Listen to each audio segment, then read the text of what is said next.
Friends, back to our channel life is journey Y2K. இப்போ இதை பார்த்தீங்கன்னா இந்த மேடம் என்ன பண்ணுறாங்க, எல்லா குட்டி டாக்ஸுக்கும் வந்து சாப்பாடு வச்சுட்டு இருக்காங்க. ஸோ எல்லாமே வந்து சைலண்ட்டாக வெயிட் பண்ணிகிட்ருக்கு. அந்த சாப்பாடு வைக்கிறதே பார்த்துட்ருக்கு. என்ன சொல்கிறாங்கன்னா, ப்ரே பண்ணுறேன், எல்லாருமே ப்ரே பண்ணிவிட்டு அப்புறமா சாப்பிடுவோம்னு சொல்லி சொல்கிறாங்க. அந்த டாக்ஸும் பார்த்தீங்கன்னா, அந்த பப்பீஸும் பார்த்திங்கன்னா அதுக்கு வந்து ஒபே பண்ணுது. அவங்க சொல்கிற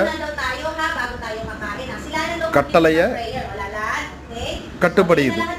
ஸோ அது பார்த்திங்கன்னா அவங்க ப்ரே பண்ணுறாங்க, எல்லாத்துக்குமே ப்ரே பண்ணிக்கிறாங்க. இவங்களும் டாகும் பார்த்திங்கன்னா அவங்க ப்ரே பண்ணுறத அவங்கள சொல்ல முடியலனாலும் அதுக்கான ரியாக்ஷன் பண்ணிகிட்டு இருக்காங்க. எவ்வளோ ஒரு பொறுமையாக ப்ரே பண்ணிகிட்டு இருக்காங்க பாருங்கள், பப்பீஸும் சேர்ந்து. அதுதாங்க அழகு, பியூட்டி. அந்த அளவுக்கு இவங்க வந்து அந்த டாக் மேலே ஒரு அன்பை செலுத்தியிருக்காங்க. அந்த அன்புக்கு அடிப்படையுது. ஸோ நம்ம எப்படி ப்ரேயர் பண்ணிவிட்டு சாப்பிட்றோமோ அதே மாதிரி இந்த ஜீவராசிகளும் ப்ரே பண்ணிட்டு